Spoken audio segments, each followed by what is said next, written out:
Hi, I'm Tim Gibbons. I'm one of the executive producers of Curb Your Enthusiasm on HBO. I have a pilot that's set up at HBO right now, starring Zooey Deschanel, that we just turned the script in for. I've been in the business in television since 1977, so I'm kind of an old geezer. And I've been pitching shows since about 93 or 94. Some sold, many didn't. It's partially a numbers game, so that's who I am. To sell in television, it's all about who you know. That's possibly the hardest thing to get in the door, especially if you're young and don't have a lot of contacts. So the best way around that is to have a killer project.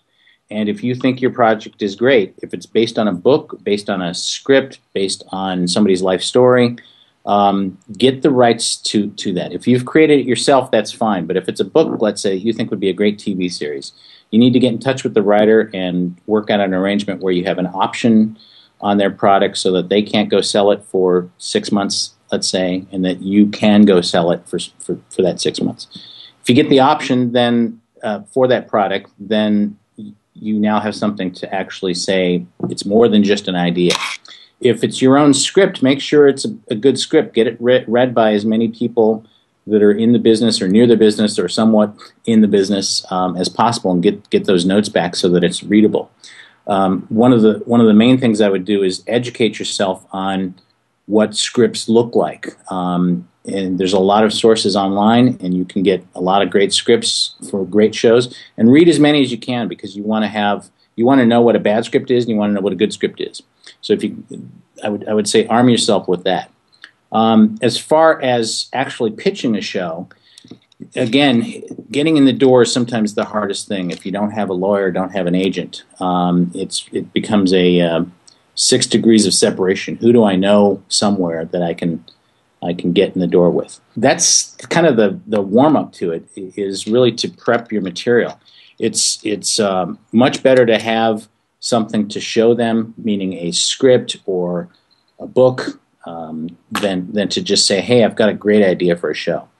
If you're not a writer, if you're I'm a non-writing executive producer. I usually don't write my projects, and that makes you, in television, writer is really the king. The big names are the writer-producers. Since I'm not really, writing is not my number one skill, I make sure that I have a package when I go in. And by that I mean I have, like on the Zooey Deschanel thing I just sold to HBO, I had a book written by a woman in 1987. It came out. It was a bestseller for a little while. Nobody did anything with it. I caught on to the idea that I really liked this project. I talked with the author. We worked out an arrangement where I had exclusive rights to sell it. I then created about a 20-page pitching treatment, which was for me to know the project inside out, backwards and forwards. And in that I put a log line, which is just a one-line thing that you might read in TV Guide about what the show is. I had a paragraph saying, here's the concept of the show. I then had about a half a page of a description of the show, a little more detail. I had a half a page on each of the main characters. I talked about where the series was going to go and what you would see each week. I really kind of fleshed it out as much as I could. I put together, here's a possible idea for the pilot. Here's 6 ideas for episodes so that they could see where it might go. I did all that so that I knew the project really well. I then decided that I wanted to have something more than just a book and me pitching this in the room. So I started thinking about attachments, and if you can come in with somebody that is no way that they can say no to, like Zooey Deschanel wants to do TV, then it just becomes an easy thing to do. They're not all going to be like that. Trust me, I've pitched a lot of shows where it's like, get out of here. That was a terrible idea. But every once in a while it clicks. So walking in with that attachment really, really helped because HBO wanted to do a show with Zooey Deschanel. But, getting back to being a young filmmaker, if you think your project is a great TV show, that's a calling card. That's more than just an idea. So, that's a great way.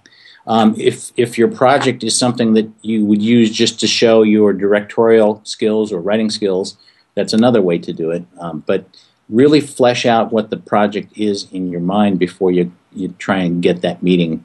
And, maybe it's schmoozing an assistant there. Maybe it's, finding some uncle that, has a connection to somebody in Burbank or Hollywood. I think, really getting in the door is the hardest thing. If somebody does like your project, I've only been in the room a few times when they bought it in the room. Usually it's like, we'll get back to you, and they either get back to you or they, completely blow you off and you never hear from them again. And you have to call them up in 3 weeks or 3 months and say, whatever happened? Did you say no? And it's, of course we said no.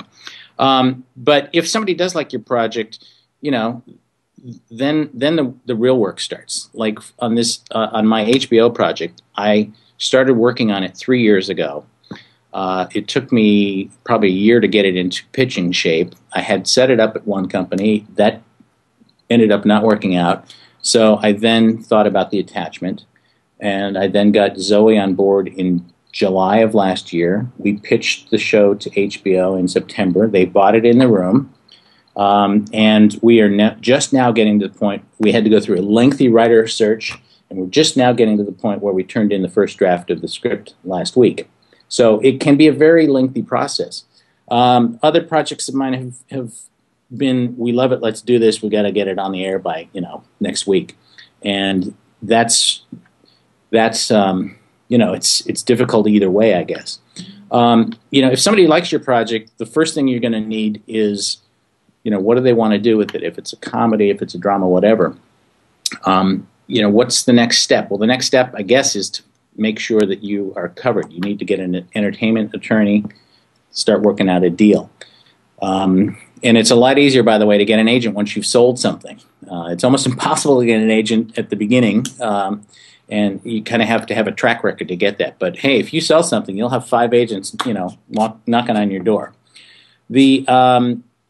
If they like it, they'll probably go into a development phase, which is really just you're working with the executives that are in development on making this thing the right show for that network. And it can be a very lengthy process, and it can be a very quick process. The problem is if somebody does buy your project, it's now dead in the water for anything else ever again, unless you are able to get turnaround rights. If it ends up not working out where you sold it, sometimes you can get the rights to revert to you, but oftentimes it becomes dead in the water if they don't move forward with it. And the problem is that, it's a numbers game. They will buy 50 or 100 projects a year, and they'll make 20 into, and this is at a particular network, maybe they'll make 20 into pilots, and of those maybe 5 or 4 will go forward into series. So it's a vast winnowing process of getting your project on the air. The way I got into it was I started out as a PA, getting coffee and driving places and Xeroxing things at Dick Clark Productions. He had a lot of things going on at that point. And really, starting at the bottom is the best way to learn the business, because when you are a PA, you get to see what the writers do. You get to see what the director does. You get to see what the lighting guys do, the crew, the camera people, and it really gives you a view of how the industry really works. You can go to film school, and I'm not saying anything against film school. There's a lot of great people that have come out of film school. But when you're done on those 4 years, you're going to start as a PA. So, some people might say you can save yourself a lot of college money and just get in sooner. I think they going to a film school is good on many levels, because you get a network of people, and there's alumni that you can reach out to later, and it's a great way to actually make a lot of contacts early. Starting out as a PA, you're some PA on the show, but I would definitely recommend starting at the bottom somewhere. Every once in a while you'll hear those stories about the guy that sold a script for $1 million that he wrote, as his thesis, but those are few and far between, and don't really happen that often.